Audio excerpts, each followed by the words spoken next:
Hello, and welcome to the Catching the Octopus podcast. Here, we will explore how connecting inward gives us an advantage outward. We openly talk about the obstacles and challenges and difficulties that life throws our way and how they become moments of gratitude and things that can benefit us when we look back on our lives. I'm your host, Naomi Hurley, and it is my mission to bring you top quality guests that will share with you openly their obstacles and also the techniques they use to go inward that strengthens the way that they serve themselves and others at the highest level. Thank you for joining. Let's get started. Hello and welcome to this episode of Catching the Octopus podcast. Today, my guest is Billy Wauhop. Now, Billy is a club manager and also franchise owner of Anytime Fitness in Bunbury, and he commenced his journey into the fitness industry in 2004 after he completed his certificates in fitness and sport development. And he took on many roles within different types of facilities that varied from sales, customer care, gym instructing, personal training, and general club management, and that was all over Australia. So from a junior state representative athlete to a business owner and father of two, he's managed to spend time working throughout all different types of areas with widely ranging demographics all across Australia. So the one thing that has always remained true and consistent for Billy is the need for movement and its absolute necessity to get the most out of life. Now, Billy always enjoys value adding to others by speaking through his own personal experience and first-hand accounts of others' lived experiences shared and a clear understanding of movement for general well-being. So welcome to Catching the Octopus. Thanks for having me. Thanks for the invite. No, it's been great having you. And I know there was a one-day event that I had planned that didn't end up going ahead and you were going to speak on that. So it's great for us actually to get the opportunity to work together, right? Absolutely, yeah. I've actually been looking forward to it from that initial one and then through to obviously where we're at today. So, yeah, and it's quite interesting hearing your biographies back as you sort of go, oh, okay, yeah, I did do that. And yeah, so it's very, very cool. Yeah, no, definitely. And I've also known Billy through a networking group, and I feel like here, close your ears so you don't get too big ahead here, Billy, but he's not only a business owner and has all of that knowledge around leadership and motivating people, but he's just he's a nice guy. So I'm really glad to have you on. Yeah, thanks. Depends on the day, I guess. Yeah. Well, I don't see behind closed doors, right? So I'm only going from what you put out, right? Yeah, absolutely. So tell me a little bit more about you, if you don't mind. Like, what got you into what you're doing? What got you into the fitness? What were lights of fire in your belly? Yeah, no problem. So I guess there's no one set answer for that because it has evolved. And I guess the place that I'm at today is completely different to when I first started getting into it. But, born and bred in WA, 3 brothers, mum, dad, all that kind of stuff. So really great upbringing, great parents, very supportive environment and things like that. Played sport a whole lot, went out and did a whole bunch of different jobs, in construction, roadworks, demolition, like all those kinds of labouring type of jobs that you typically sort of land in Bunbury if you're not going to university or other pathways. Yeah. And just wanted to be around sport of some kind, some capacity. Yeah. So going to do those studies after realising that I really didn't want to be, doing those other jobs and, found my way into studies and then landed in the gym environment and have sort of loved it ever since. But yeah, definitely has evolved over the years. And now it's more of a place of trying to encourage and support people, no matter where they're at. So, we have high level athletes and we have, people that are extremely sedentary and deconditioned that are just starting for the first time and really trying to get past an anxiety of even, where do I start kind of thing. So yeah, so it's been a bit of a journey, but that's where I'm at now. Yeah. And like the feedback I've heard, I haven't been to your gym in particular to train. I've been and had a look, and I think it's great. It's awesome. But the feedback that I've got from people that do go there is yourself and Toby have a really beautiful way of making anyone, regardless of their background or their fitness level, feeling welcome, right? And feeling part of the group there. Yeah, absolutely. And, it's definitely a deliberate and conscious thing for us as well. But I guess over the years too, with different passages, you can get an understanding of, I guess, different apprehensions that people may be having, different feelings that they're having. Like Toby herself was, 10 years in the Air Force as a military personnel. So trying to find her own identity and sort of going through those different challenges, as it like a security police type of personnel through to motherhood, through to, business ownership and trying to find her way there. And so, watching her lived experience, because it's not a common environment for her. And so trying to bring her in and help her feel comfortable so she can pass that on to other people. Yeah.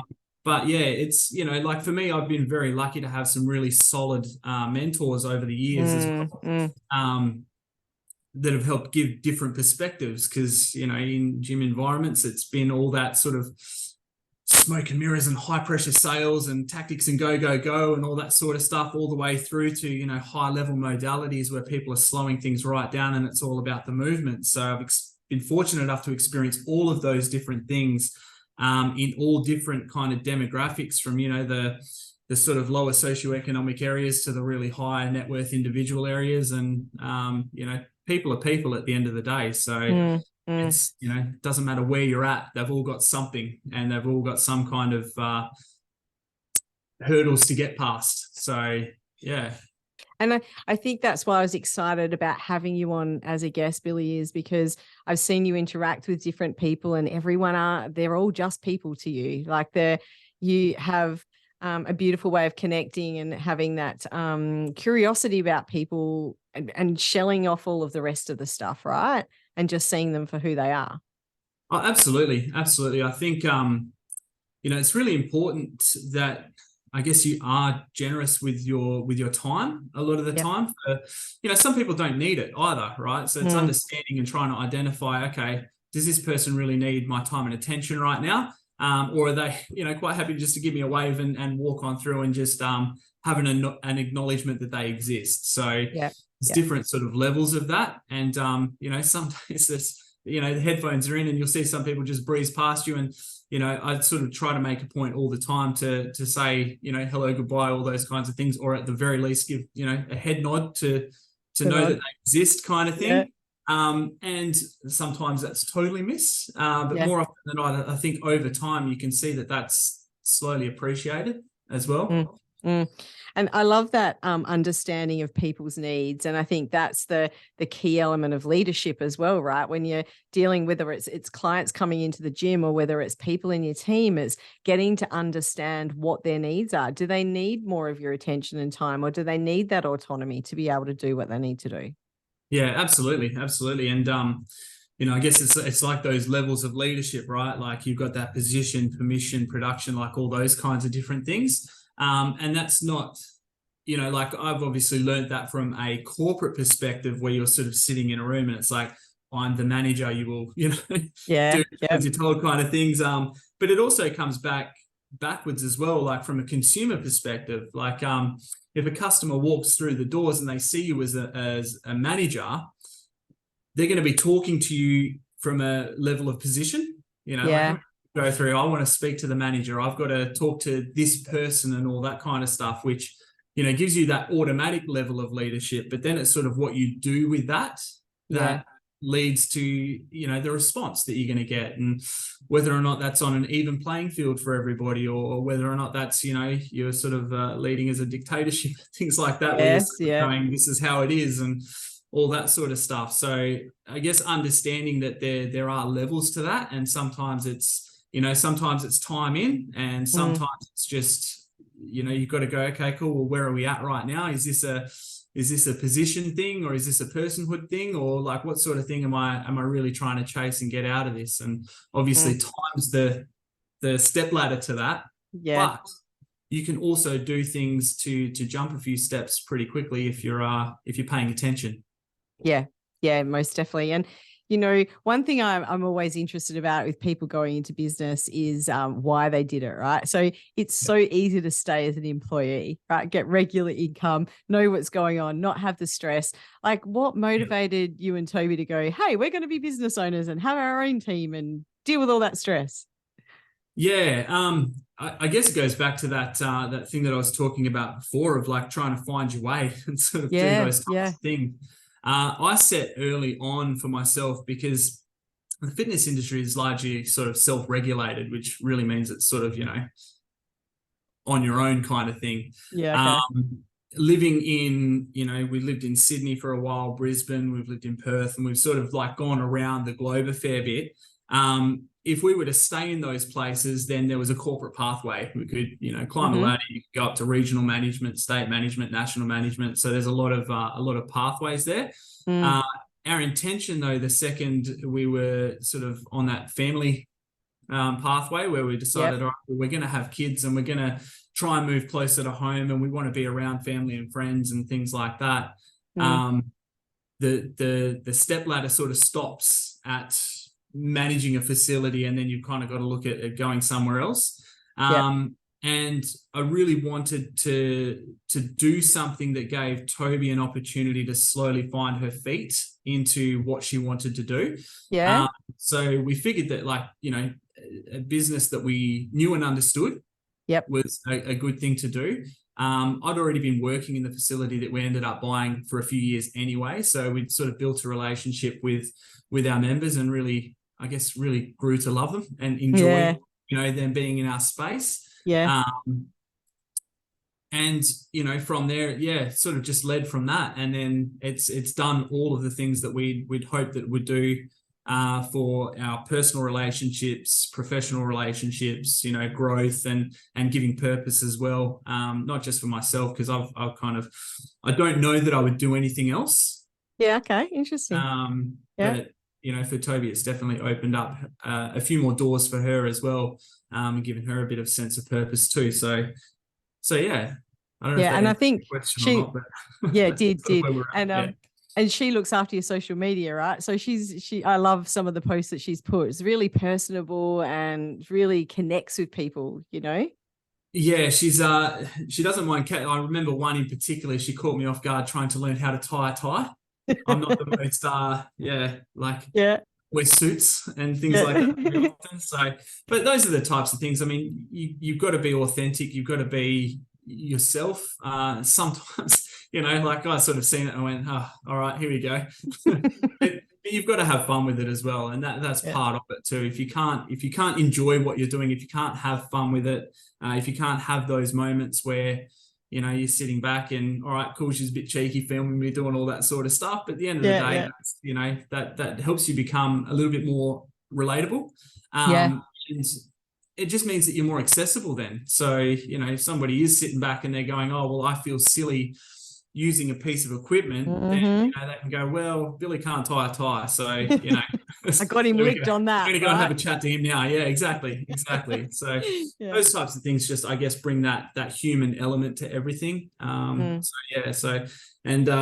She's enjoying learning it, but it's one of those things where she'll do that for a bit and she'll get a little bit better, and the confidence will grow with it. And of course, but sudden, and I was delivering to a corporate group today, and we were talking about that, that showing that vulnerability, and it doesn't have to be deep vulnerability that showcases everything inside, but showing that you're human is absolutely gold when you're in a leadership position, because that models to other people to take risks, right? And give stuff a go, even if you're not going to achieve. And that sort of is pretty inspiring in some ways too. Absolutely, yeah. And there's I was having this discussion just the other day with a person that was working in our facility, or is working in our facility, around transparency and things like that. And about it was about personal feelings and things like that. And they were having a little bit of an off day, and it was talking about the fact that, look, you don't have to be top notch all the time. You don't have to be Yeah.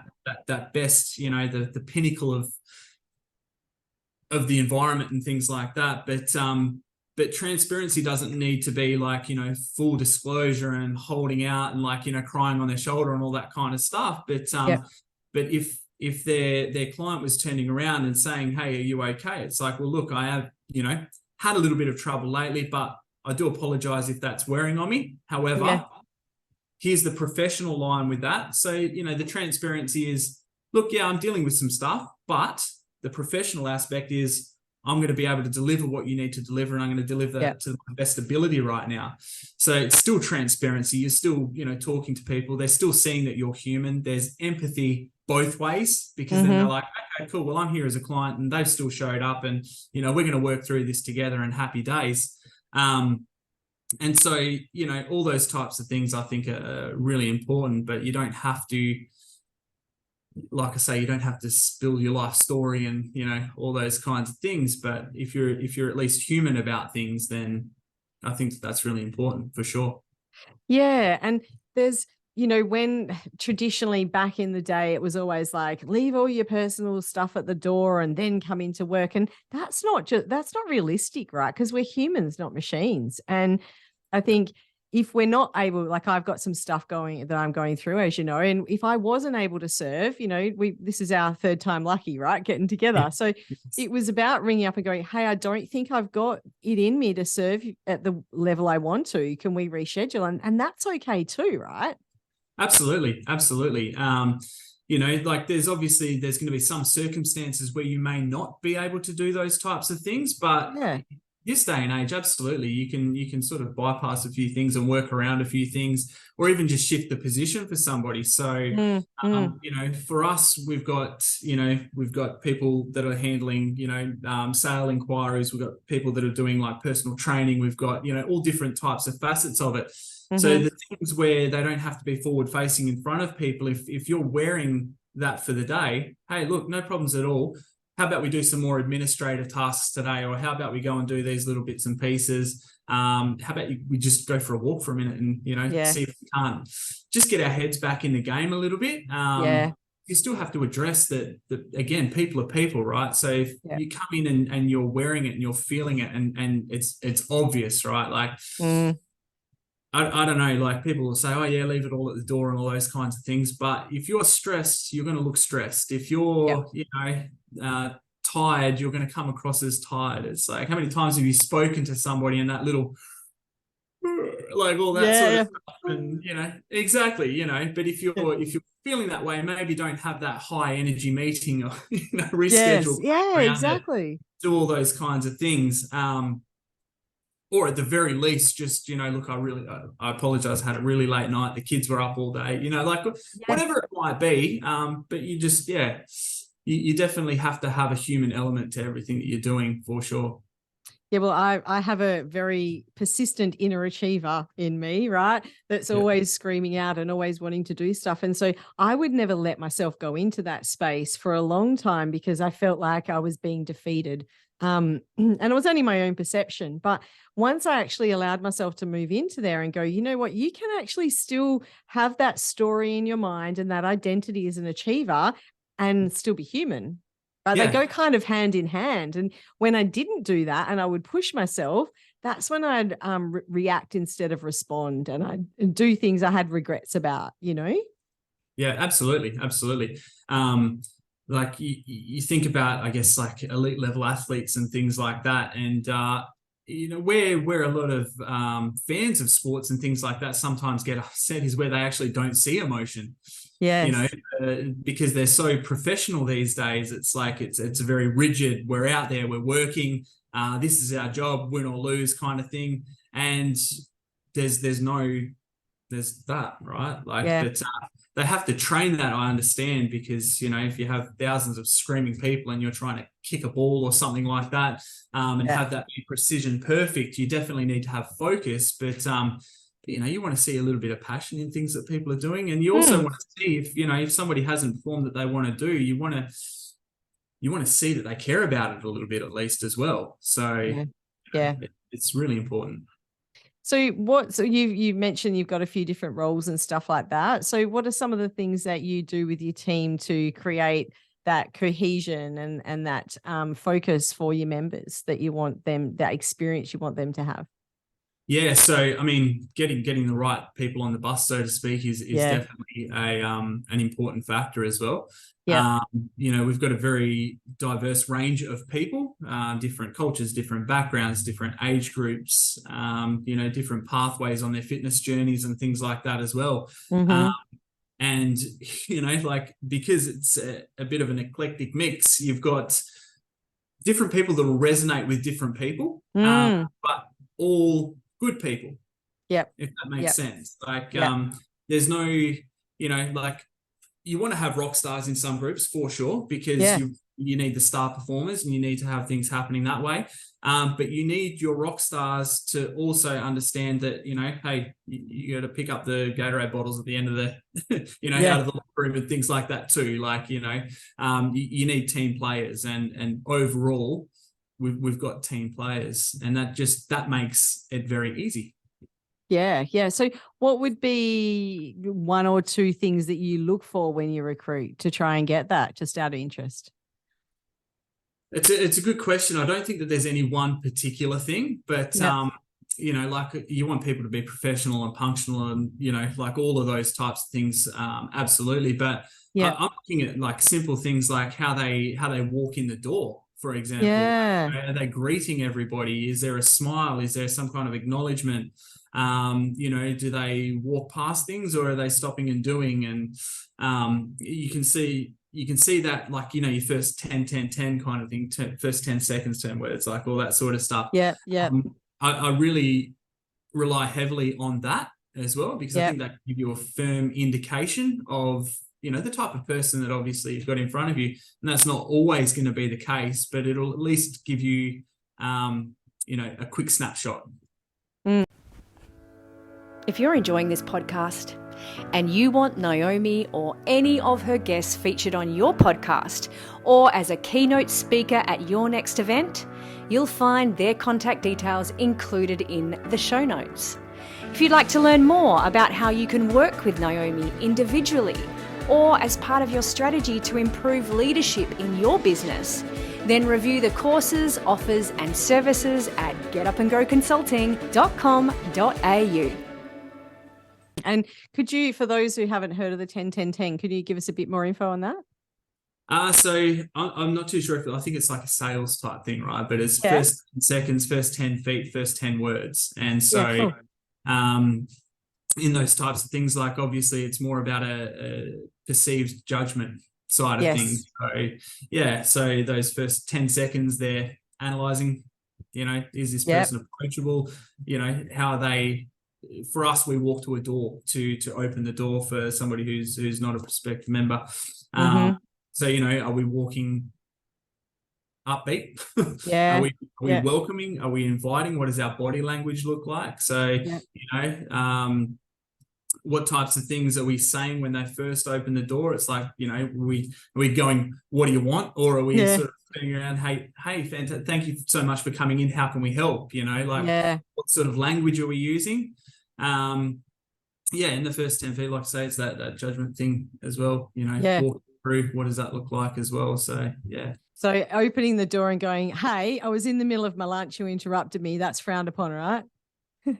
Little bit. Yeah. I do like my food though, right? No, that's right. Yeah, exactly. And probably don't have the mouth full of food as you're doing all of that as well. That's where I went wrong. Yeah. Thanks. Yeah. I'll jump on that next time. Yeah. So, I love how you're talking about that. And one of the things that you can really tell how someone is going to be as a person. And I think you probably would have heard this before, about that, how they treat the wait staff. You take someone out for lunch, and people do that in business quite a bit, especially with potential clients or even potential contractors. Take them out for lunch and just see how they treat the other people in the room, regardless of their status, so they can get a bit of a feel for who they are as a person. Yeah, absolutely. sometimes you can't always obviously acknowledge everybody and do all those kinds of things, Of course. but at the Yeah. very least, are you making an effort when it's there? If somebody does need to speak to you, are you short with them, or are you giving them time and attention to say, hey, look, I would love to help you, but right now I can't. Come and get me in a minute, or like all those types of things. Even just a sideways glance from a computer or a phone, or all the devices and things like that we're attached to these days. But yeah, it's just the human element. You've really got to make sure and it's so important in a business like ours, which is all about people at the end of the day.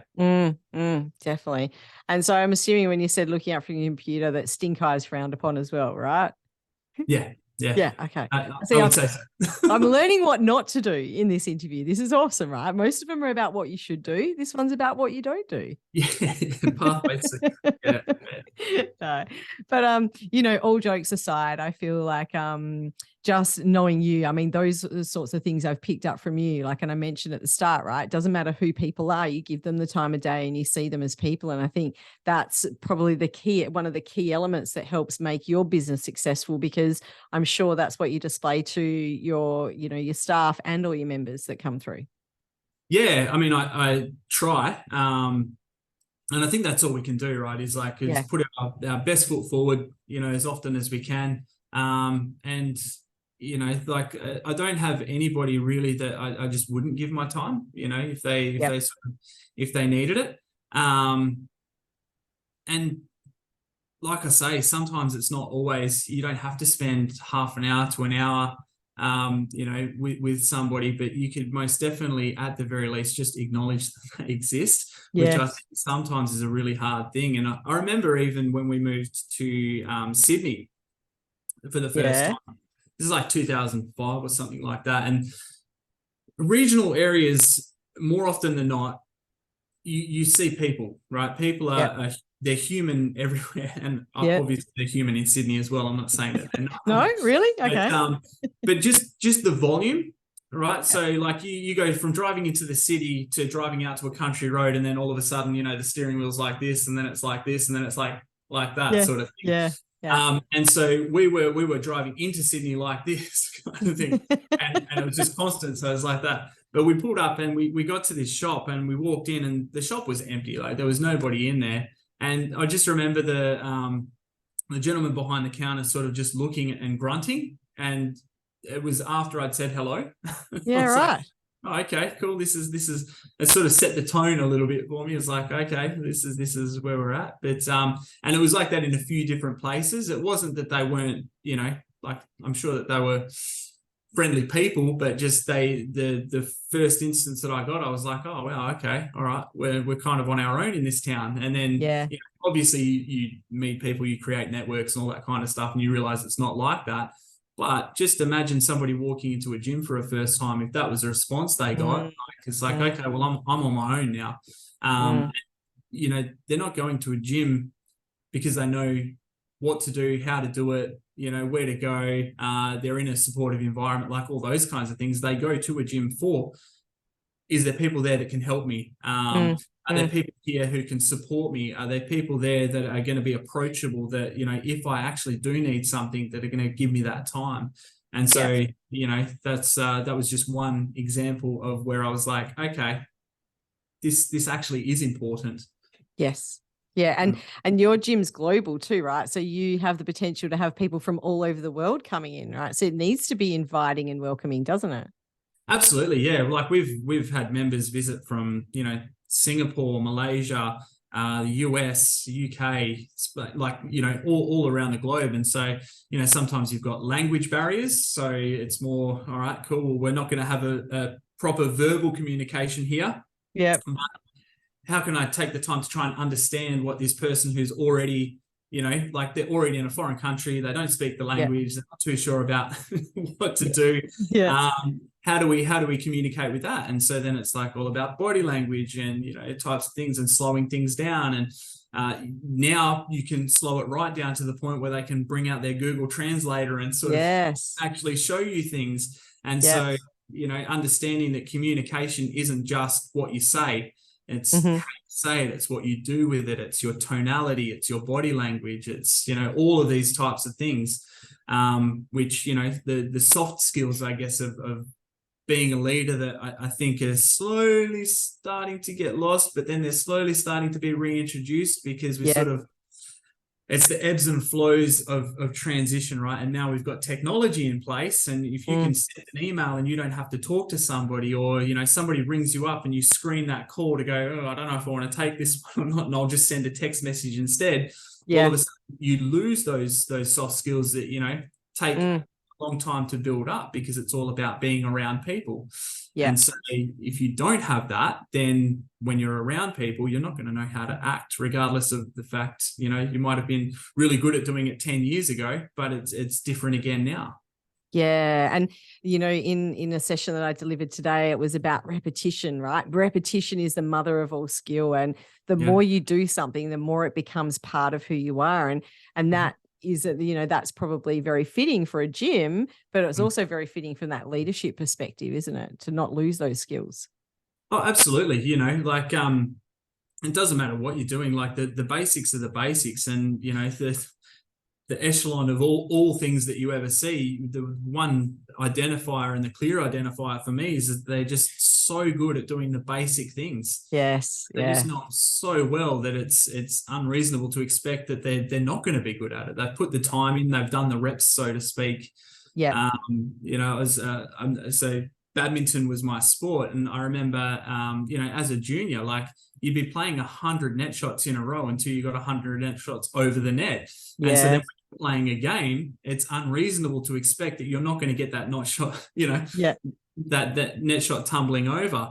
And then over the years, like I had about a 10 to 12 year hiatus, and the first day I went back, I went, why are they not going over? Because I stopped doing the work, So you've got to always just keep on top of it. And the basics are really the foundations of the growth. And so if you can get that right, no, I love that. And it's really interesting how it's quick. It's easy to lose it, but when you get back into it, it comes back pretty quick too, right? So that's pretty handy.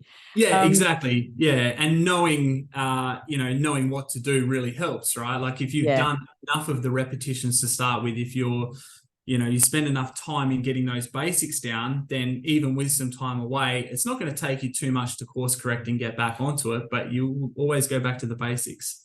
Yeah. No, cool. And I have some set questions that I ask all my guests, and it's about time that we jumped into those. So the first one is, what's the biggest obstacle that you've had to overcome, and how did that strengthen your connection inward? Because I'm a big believer of, we've got a lot of obstacles that come in life. And even if we don't want them to, they can create growth in us. So have you got an example that you might be able to share? There's been a lot of obstacles over the years. From a personal perspective, I remember Ms. Tobes was in the Air Force, and so she'd actually got posted overseas to a space where there was no communication, and we'd actually just moved into Sydney. So, we were actually in a place where, there's no family, friends, all that sort of stuff at that stage. And the only connection to support that I had has been shipped away, for like 6 to 8 months. And the lines of communication then, like we were talking dial-up internet, with the occasional emails. Or however it goes, whatever. Yeah, exactly. I'm not great at impressions, right? Sorry, keep going. No. It was perfect. It's exactly thanks. like it. Yeah, you took me back. I've got that post-traumatic stuff kicking in. So, but that was a really challenging time because we were in a completely new environment. We were we'd been together for a couple of years, but it was just like, it was a massive challenge because she was away, and I had to have that understanding and that empathy of the fact that she's in a space where there's no communication back. She's got no way of knowing where I'm at, what I'm doing, how things are going, have I been feeding the dog or not, that kind of stuff. And I'm sitting there in a perfectly safe, perfectly, great environment, really. You're in the hustle and bustle of the city and doing all those kinds of things. But that feeling of, I guess, isolation and being alone a little bit really Yep. helped me tap inward to try and find a whole heap of like hobbies, Yes. types of activities. Took me out of my comfort zone of like, okay, cool. Well, maybe, these people at work I can catch up with, after work, and trying to make a whole new circle of friends, and, doing all those kinds of things, which was challenging, but really I found great for my own personal growth as well over the that's one. Yeah, I love that. All right. So let's go for our next question then, because you're on a roll, doing really well there. I think, the obstacles can create that inward connection, but also when we're faced with different challenges as well, challenges can become sometimes overwhelming. And at the time when we're in the mud, we're just like, woe me. But they often have some benefit for us. So do you have a challenge in your life that you're grateful for? And how did that become a benefit to you? Yeah. I guess one that I can pull back into business. I know that when we were moving back to Bunbury, the intention for us was to try and find something for me to do, because I didn't want to go back to doing things that I'd always done. Yeah. I wanted to stay in an environment, in the gym network, and at that stage there was 3 or 4 gyms around, and the pathway of that, all the positions were basically filled, so there was no real options. So we were looking at purchasing territory rights for another fitness franchise that's in town, and at that stage, because Toby was transitioning out of the Air Force and then obviously into civilian life, and we were dropping down from 2 wages to 1 wages, and we'd added a dependent into the mix and all that kind of stuff. We were actually like pretty close to the end of that cycle of being able to do that and getting it going. And, it was super exciting. We've got this new thing that's going to be happening, and how great is it, and where we're going to do it, and all those kinds of things that you get to. And because of that transition, it was being really tight. We ended up having to basically choose between doing that or building our family home. And so it's like, okay, well, here's a challenge. And from a security perspective, Toby was, very much like, okay, well, obviously it's the family home. But then from a, pathway perspective for me, I was like, is it? I don't know. maybe we push that one down the road and do this Think one. again. Try again. Yeah. I found out very quickly there, that yes, I'm a married man with a dependent now. So we chose the pathway, obviously building our house and doing all that kind of stuff. At the time, I was upset about it. It was like, of course. Okay, I've done all this work, because you don't just land in these positions where you're just about to pull the trigger. Like, it's a lot of research, development. You got to, have conversations. You got to go and do all these types of things. You got to get all the ducks in the row. And so, all that kind of work. And I was like, oh man, what was that for? But then that just better prepared me for the next time the opportunities came around, and, I was ready to go. And here we are now. And that's the thing, right? The learning that we get from it, there's one aspect, which is the personal growth, which you talked about in the first question, but that second question is kind of, that's what it usually brings out, is so much learning is there for us. And sometimes we don't see the forest for the trees. We don't see the learning for the pain, right? Or the frustration, or the I've missed out, rather than what am I going to get? Absolutely. Yeah. I remember as like at a tournament that I was at, and I didn't perform very well, and the coach has come up to me and he goes, oh, well, you win or you learn. And at that stage, I'd not heard that before. And so I was like, oh, what does that mean? As a 14-year-old kid that's like, I should be the best, like all those kinds of different things. But over the years, I've started to really understand what they meant. And that's really helped, okay, cool. Well, it hasn't gone my way today, but what can I take from that? Like, is there anything that I can actually pull from this? Can I grow from this? Was it just one of those bad luck, Donald Duck sort of situations? Or is there something that I could have done? Yeah, exactly. Or is there something that I could have done better in that situation? And the reason it hasn't gone that way is perhaps something that I need to take stock on. Yeah. And I think once we get in, when we can recognize those patterns in our lives, that's what can help us overcome those further obstacles, right? And as we were talking before, everyone has challenges in their life, and I'm kind of facing one at the moment. I think it's that ability to go, what, life is happening for me, not to me. Thanks, Tony Robbins. Like there is there's purpose to this, or it wouldn't be happening. And yes, you have frustration, but you also have that contrast of dark and light, right? So you can see both sides. Absolutely. Yeah. And the shades of grey, of course, right? Oh, and the shades of grey. Yes. I am a shades of grey kind of gal. So yeah, thanks for that. Yeah. That's right. Thanks for raising that. Yeah. So what sort of I feel like when we are in a space where we have a bit stronger emotional intelligence, or when we're in a place where we can respond rather than react, and be able to adapt to our environment and our people, it's kind of usually because we've had time to strengthen that kind of connection with self. So do you have any daily, weekly or monthly practices that you do that strengthen your connection with your inner self? Yeah, I mean, like I said before, I've had time to develop hobbies and things like that, and a lot of my things that I've got, they stem to sort of as you're growing up. You find things that calm you, find things that amp you up, find things that slow you. Like there's sort of different ways of navigating.